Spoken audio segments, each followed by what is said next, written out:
You, me, and every ZZZ Zone 0 player are in trouble. Our steaks are too juicy, and the lobsters are quite buttery, folks. Banners of 2.6 are so freaking strong, and arguably they're the best collection of 4 units that we've had in a long time. So how should you be approaching these banners, and what can each of them bring to your team to help bolster up your squads, or even open up new avenues you've never had before? Welcome to your Who to Pull guide for version 2.6. Let's firstly take a gander at our newest Angels of Delusion, Suna and Arya, both of whom synergize with each other quite nicely and can bring in a plethora of other units to help give a new dimension to anomaly teams. Let's take a look at our first half banner that includes Suna, or known in Japanese as Chinatsu. Many folks are loving the green-haired physical support, and not only does she bring a sparkle of fun for everybody, but also brings together a new mechanic on the block, Veils, in her new Ether Veil of Idols. And with her abilities, she's able to provide consistent straight attack bonuses, stun damage multipliers, and the buff that will flex depending on whether she is paired with an attacker on the team or an anomaly. This produces a slightly good but interesting problem of how you're going to construct Suna, as she has a buff for anomaly and an alternative buff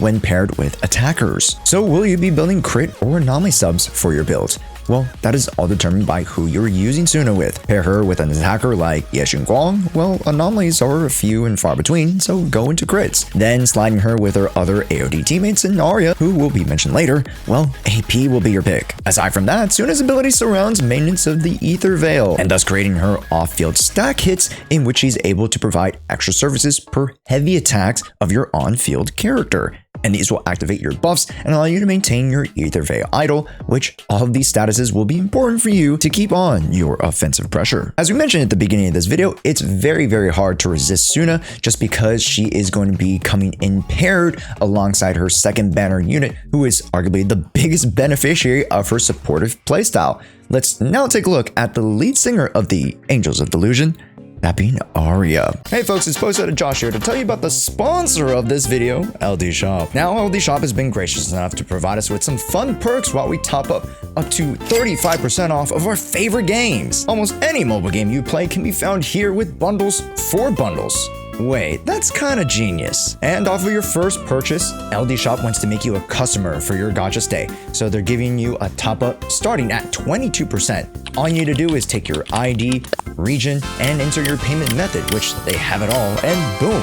Yeah, you can't miss out on even more savings because I have an additional 15% off code if you use the link below with an extra 5% coupon for later. Take a look at the internet passes. They are $3.60 versus your regular $5. That money adds up, folks. Well, make sure to drop by LD Shop by clicking the link in the description for exclusive perks and discounts. And thank you to LD Shop for sponsoring this video. So Arya is our idol reincarnation of Varessa from Genshin Impact, and boy, is this gameplay still just so fun. Well, at least for me it is. Arya is able to do butt slams on the ground, or ball slams, as long as she has light stick stacks that she can generate with her other abilities, which in some ways are kind of like Harmasa. So if you want to break it down to the kit level, she's just like a buffed Ether Anomaly Harmasa. With Arya's presumed best in slot drive disc choice, the Shining Arya, we're going to want to play Arya almost like a conventional attacker, wanting to set up strong anomaly bursts, but more than that, setting up a bunch of butt slams and blooms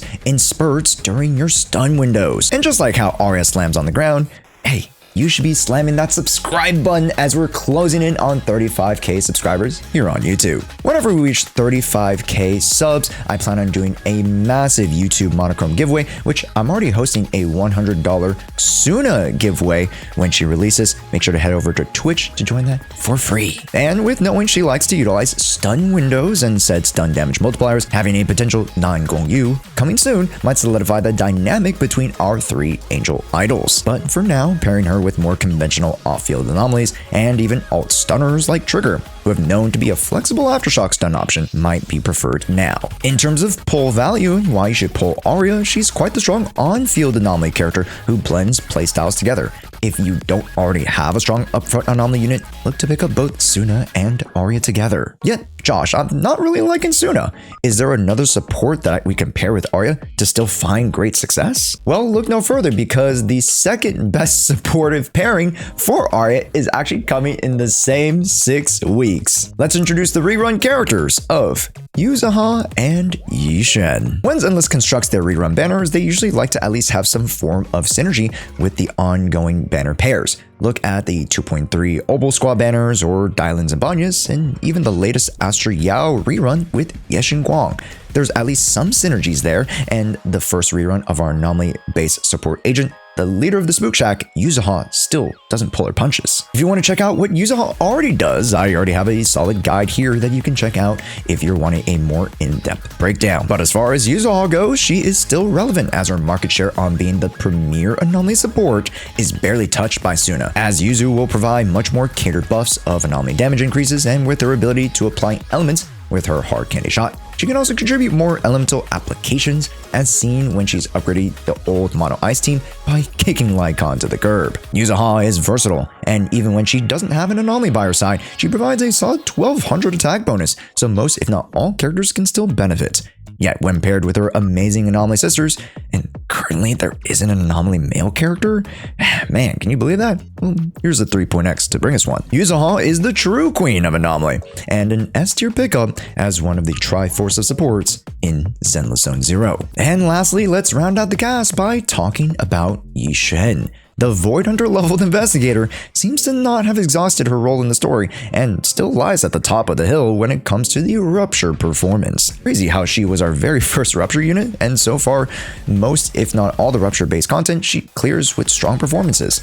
Able to use the field of Rupture supports, stunners, drive discs, and W engine, the Rupture class is smaller than others, but mighty, and Yishen leads the pack. For some, Yishen comes in a bit later than expected, and that being quite the omen, as many Doom posters like to mention that they bring powerful characters of a certain era or playstyle right before new seasons, which would be 3.x, only to create a whole new gimmick that the previous character who ruled the old meta now is subpar in. While I can't deny that this has happened in many games before, and Zenless Zone 0 is not exempt to this. Yet Yishen, being the apex of what Rupture can provide, still gives me confidence that she is going to be a solid pickup, as she's proven her production even outside of miasma-based stages, and with the right supporting cast, can clear most content we've seen so far. So even if you are going for Yishen, or going for vertical investments of her, who surprisingly lies at the lowest value on my tier list of the 4 characters above, the only extra reason that I didn't mention above why she's relatively lower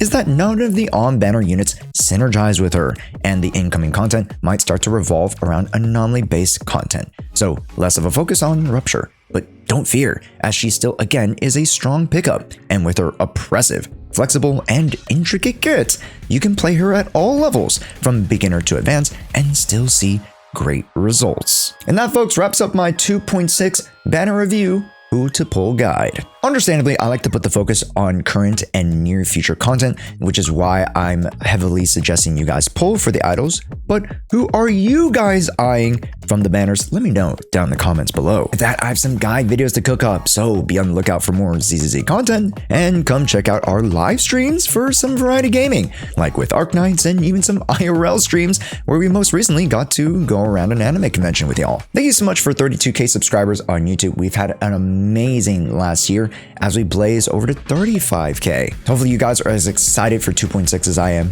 My name is Josh. We'll see you in the next one. Matane.